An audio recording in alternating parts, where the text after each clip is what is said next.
Enshrouded.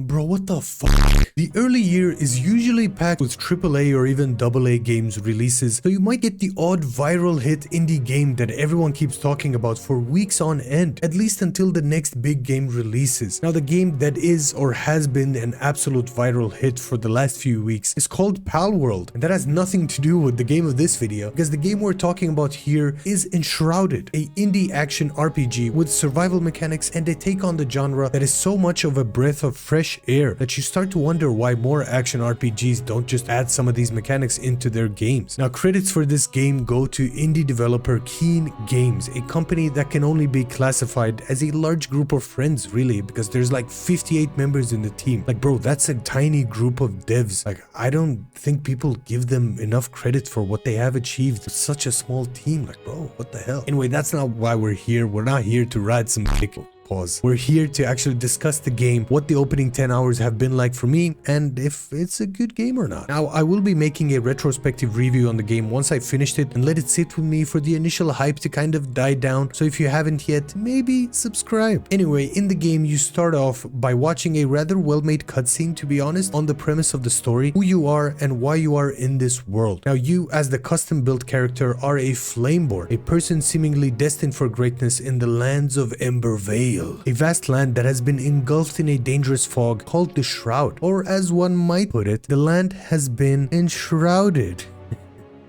Please don't leave. You, as the Flameborn, are able to talk to fire apparently, as quite literally, the fire tasks you with first getting the bearing of the lands and then set out to find other survivors that are destined to pretty much just be your lackeys, as instead of freeing them to live their own life, you just set them to work as you quickly just friggin' forget about the epic tale of hero versus fog entity and just start building your base, because bro, it's a lot of fun. Now, as I mentioned before, this is a survival action RPG, but the survival mechanics in the game aren't the usual things like making sure you stay hydrated as well as being well fed. As in Enshrouded, foods and drinks give you different boosts on top of regenerating health for a limited time, of which you can have 3 active at once. Now, the one survival mechanic that everyone and their mothers have been talking about are the building mechanics implemented into the game. Like, bro, it's super easy to use and simple while also being complex enough to keep you running back and forth between the different NPCs and workbenches you have dotted around your base. I mean, yes, you could just build a tiny hut and place all the people there. What's rock and roll about that? There's a surprising amount of variety when it comes to shapes and materials, and there's a ton of freedom on where to build in the game, as you can occupy abandoned landmarks, build your own castle from scratch, or just keep your house with you on the go. There's also a bit of terraforming in the game, so you can quite literally build a hobbit house into the side of a mountain if you want. I mean, it would probably take an absolute age to build, but some people have done it already on Reddit and X. Yeah, it's possible. But herein maybe lies a little niggle I had with the building mechanics that has constantly had me on the fence of it just being tedious or it being an actually cool mechanic. So building costs resources, of course, and instead of just using the stone or wood that you have in your inventory, you have to go to a workbench and build blocks of materials that come in stacks of 100. Now, admittedly, this isn't the biggest hassle in the world, but for some reason, bro, I constantly found myself missing like a weird number of resources to then just have to go and make more, but I didn't need 100 blocks of stone, just a freaking 20. And then I had extra blocks that I had to store afterwards, but I didn't have enough materials to make a storage box, and then that caused a headache because you can't drop materials without destroying them. And yes, before you say it, I know, bro, there's an unlimited of supply to gather around in the world as it's a freaking game, but I can't be the only one who likes to use all the materials and not destroy them, bro. I'm stingy as hell. Leave a comment down below if this is a thing in gaming that you also share, but hey, maybe it's just me and I'm just weird like that.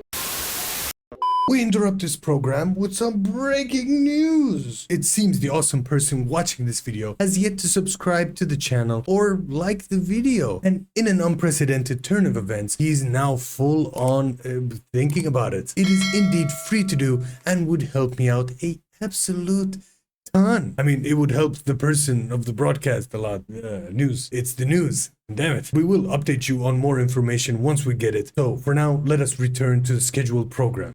Big surprise, building bases is not why you're in this world, as you have to somehow clear the Shroud fog thing and free the lands as the great flameborn that you are. To do this, you have to first either find or make gear good enough to venture into these fog areas that are filled with different kinds of dangers. On top of zombies of varying sizes you come across, once you enter the Shroud, you will be enshrouded, of course, and a 5-minute timer starts to tick down. Now, as you might have guessed it, you don't want this timer to go down to zilch, as you will die as a result. It adds this excitement in time management and kind of this cool anxiety-inducing risk-reward loop of do you venture further into the fog or turn back with tail in between your legs admittedly and take all you found back to base, reset, and then go again. Now, you can also find hourglasses that reset your enshrouded timer, as well as make potions that increase or reset the timer as well, so you're not always limited to just the 5 minutes. Some fog areas lead to underground caverns that end in a big-ass boss guarding a shroud route that once you cut down, you clear the area of the devilish shroud, which allows you to then explore the zones a bit better. Now, so far I've only fought the one boss and cut down one shroud route, and it was risky as you never want to overextend your stay because the timer still ticks down regardless, even during the boss fight. And speaking of fighting, there are quite a few styles to choose from, but before that, here's your Gamer's Trove top tip for Enshrouded. You know how sprinting, flying, swinging, and pretty much literally everything you do in the game apart from eating food drains your stamina bar? There's this fiddly way of going around this, at least when sprinting, as you can just spam the jump button as soon as you hit the ground to keep the momentum going and spend little to no stamina while doing it. Beware that this does get a bit more fiddly once you unlock the glider, because pressing jump twice activates it, so you might just glide for half a second instead of jump around. But I found this to be a good way of getting around, at least in the early hours of the game, as well as when escaping from enemies. But anyway, that's been your tip. Now let's get back to the combat. Now, there are one-handed, two-handed, and ranged weapons in the form of magic or just a good old-fashioned bow and arrows to choose from, as well as throwables, so there's more variety in combat that I have flavors of tea in my kitchen cabinet. The Shroud is also not the only place where you encounter enemies, as there are also bandit camps and animals dotted about to keep you on your toes. Bro, the amount of times I got jumped by a random group of rats in like some really dark and creepy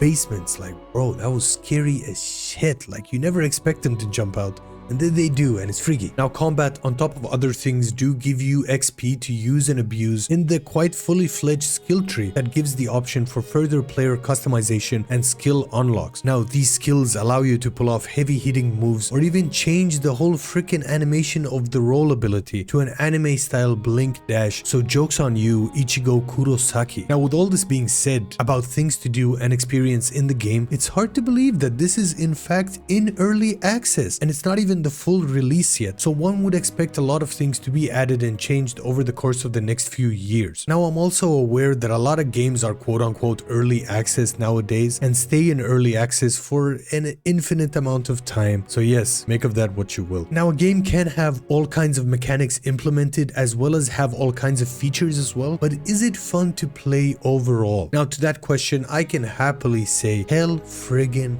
yes. This game is a lot of fun to play. Playing this, I can't help but feel like I'm in the thick of some newer Legend of Zelda game, bro. Like, from the atmosphere to the animations to even the fact that the combat is simple but has this complex side to it makes me feel like I should just don the iconic green outfit and weird hat that Link wears in the Zelda games. The whole world is hand-built instead of being procedurally generated, so you constantly have something in the horizon to look at and pique your interest to then inevitably veer you off course of the main quest. The package as a whole, at least initially, is addictive as hell to play and just explore, bro. There's this constant feeling of intrigue in the game that I have been missing, honestly, since playing the Legend of Zelda games or even Elden Ring. The world is meant to be explored instead of just fast traveling from point to point, and the game wants you to do exactly that with a grappling hook and a freaking glider to use. Like, bro, it's so satisfying to climb on top of the numerous towers in the game or high hills to then just look down at some point of interest, jump off and glide off like the eagle you are. Now, Enshrouded has so much potential that honestly, if it wasn't for Palworld, it would probably be talked about 10 times as much as it is right now. The game is not perfect, admittedly, by any means really, and is rough around some edges, but with how much fun there is to be had, I found myself overlooking a lot of it because the base that is here is just super fun to play. Now I do hope they fix some little things about the game, some little niggles, like being able to drop items, build multiple stacks of items at once instead of just hammering and breaking your spacebar. The skill tree also could be expanded and altered to not have basic things like sneak or jump attacks locked as individual skills. This does end up making the early hours of combat a bit boring, and that might be a turnoff for some players, unfortunately. Now, did I enjoy the early hours of the game, and will I be playing it more as time goes on? Abso-fucking-lutely. Would I recommend for people to pick up and play this game? Abso-fucking-lutely. Should you play this game? Bro, how the fuck should I know? I was only here to tell you if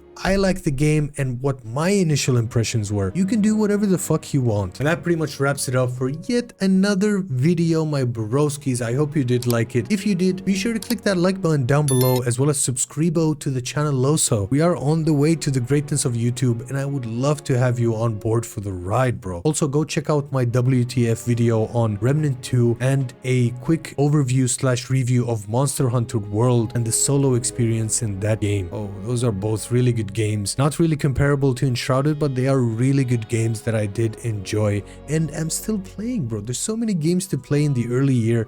I'm trying to get as many as possible finished before Final Fantasy, before freaking Dragon's Dogma releases, because then I know my life is over and I might have to quit my job to just play those games. So anyway, I'm veering off course. Hope you guys have a great day wherever you're from, whichever time of day you watch this at. Leave a comment down below. Again, bro, let's start a conversazione. Anyway, I've been your boy. I'll catch you in the next upload.